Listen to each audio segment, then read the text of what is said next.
नमस्कार दोस्तों, आपका स्वागत है स्वागत ज़िंदगी में। इस वक्त हम मौजूद हैं जिला आयुष केंद्र में और हम बात करेंगे आयुर्वेदिक के बारे में डॉक्टर राजकुमार पटेल जी से, जो इसके आयुष विंग के अधिकारी भी हैं। वो आपको बताएंगे आयुर्वेद के बारे में और पंचकर्म के बारे में कि आपको आयुर्वेद से और पंचकर्म से क्या फ़ायदा होने वाला है। तो आइए जानते हैं और बात करते हैं डॉक्टर जी से। सर, आयुर्वेद क्या है और आयुर्वेद के फायदे क्या हैं? आयुर्वेद एक चिकित्सा पद्धति है जिसमें बहुत से असाध्य रोगों की चिकित्सा का निवारण किया जाता है।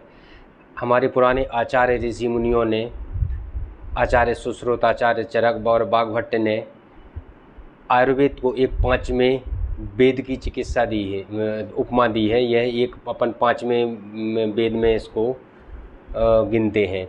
आयुर्वेदिक बहुत ही पुरानी पद्धति है। इसमें आहार विहार, रहन सहन, ऋतुओं के हिसाब से खान पान, जीवन शैली कैसे रखना, इसके बारे में बड़ी ही विस्तृत जानकारी दी है। आयुर्वेद का एक मुख्य चिकित्सा के रूप में माना जाता है पंचकर्म। इसे आयुर्वेद की अपन पाँचवीं चिकित्सा की उपमा देते हैं। पंचकर्म जैसे नाम से ही जानकारी मिलती है। पाँच कर्म, ये पंचकर्म होते हैं। इसमें पांच कर्म होते हैं: वमन, विरेचन, नस्य, रक्तमोक्षण और शिरोधारा। पंचकर्म के मुख्य तीन पार्टों में बांटा जाता है। सबसे पहले होता है पूर्व कर्म, मध्यम कर्म या प्रधान कर्म और पश्चात कर्म। पूर्व कर्म होता है जो मुख्य प्रधान कर्म चिकित्सा होती है। उसके लिए रोगी को तैयार करना, उसके बल की परीक्षा करके उसे किस प्रकार की और कितनी मात्रा में पंचकर्म दिया जाना है, इसका चिकित्सक के द्वारा अनुमान लगाना, किस रोग में किस प्रकार की चिकित्सा देना है। तो पूर्व कर्म में सबसे पहले हम बॉडी को तैयार करते हैं कि शरीर की रोगों की शुद्धि होने के पहले सारे शरीर में व्याप्त रोगों को कोष्ठ में एकत्रित किया जाए। स्नेहन स्वेदन वगैरह कर्म करके, जो इसके पूर्व कर्म है। पंचकर्म के पूर्व कर्म में स्नेहन स्वेदन आता है। इसमें रोगी को तैयार किया जाता है कि सारे रोगों को अपन कोष्ठ में लाएं। कोष्ठ से मतलब है अमाशय में।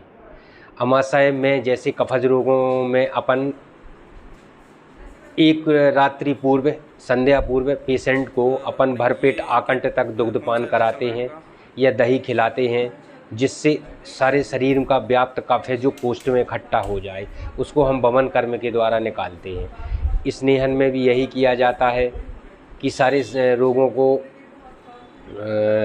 इसमें प्रधान कर्म के पूर्व जो पूर्व कर्म है ये बहुत ही आवश्यक है।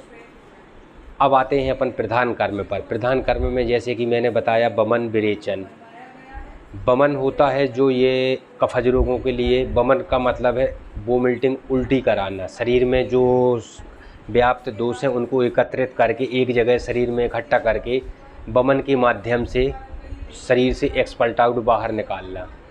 इसके बाद अपन बात करेंगे विरेचन की। विरेचन है खासकर ये पित्तज रोगों में वमन का उपयोग किया, विरेचन का चिकित्सा की जाती है। विरेचन का मतलब है गुदा मार्ग से या अपमार्ग से शरीर में व्याप्त पित्तज को शरीर से बाहर निकालना। इसको जैसे अपन पित्त के द्वारा, जैसे पित्त रोगों से उत्पन्न होने वाले दाय है, अम्ल पित्त है, या फिर आपने सुना होगा रक्त पित्त। रक्त पित्त एक चिकित्सा होती है जिस रोग में, जो आपने कई बार सुना होगा, बच्चों की नेजल ब्लीडिंग, नाक से खून आना, ये रक्त पित्त कहलाता है।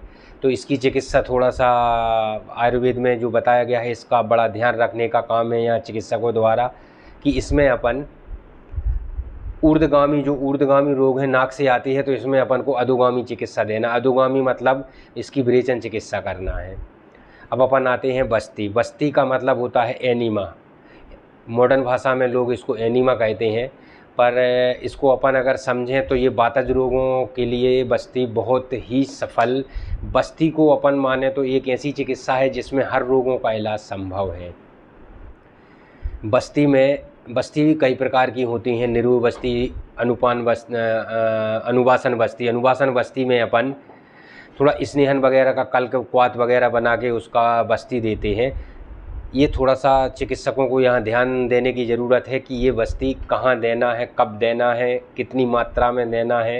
ये बड़े ज्ञान का विषय है, तो इसको पूरी जानकारी और अध्ययन करने के बाद ही मरीजों पे इसका इस्तेमाल करना है। सर, आपकी चिकित्सालय में कौन कौन सी सुविधाएं उपलब्ध हैं पंचकर्म के लिए?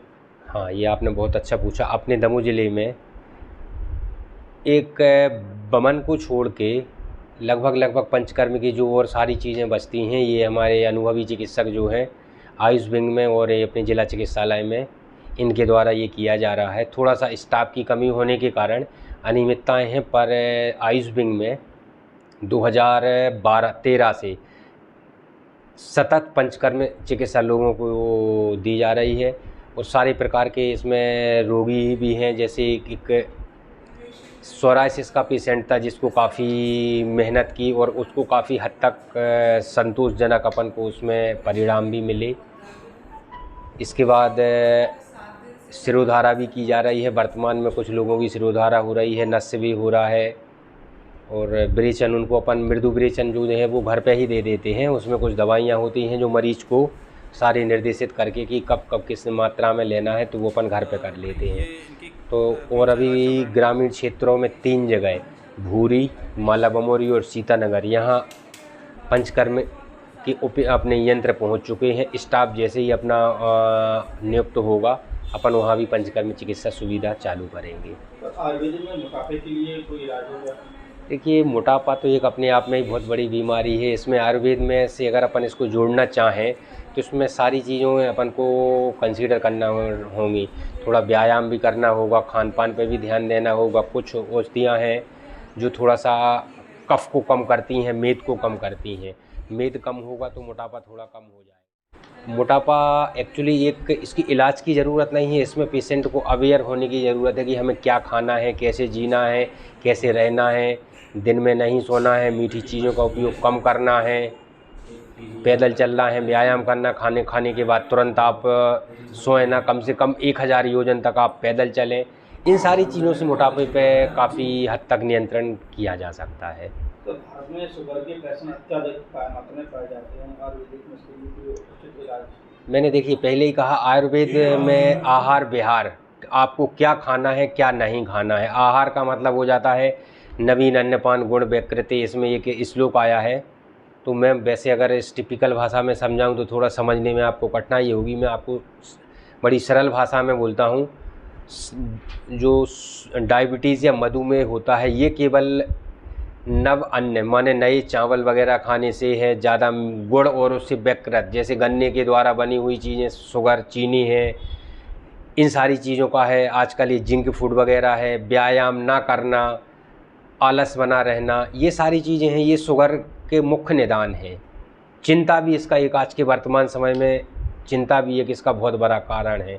और आजकल आप देख रहे हैं, अगर देखें मिलेट्स का उपयोग टोटल बंद हो गया है। अपने हिंदुस्तान में पहले मिलेट्स के खाने का एक प्रचलन था, जब लोग बहुत ही दीर्घायु और स्वस्थ आयु जीते थे। तो मुझे ऐसा लगता है कि अपन को भारतीय संस्कृति और परंपराओं के अनुसार उन पुराने दिनों में वापस जाना होगा। थोड़ा सा अपन फिजिकल एक्टिविटी बढ़ाएं। अगर आपको बाज़ार का काम है, घर का पास है, तो मेरे हिसाब से आप पैदल जा सकें। लग्जरी लाइफ को अवॉइड करना ही, आप शरीर को जितना कष्ट और उपयोग करेंगे आप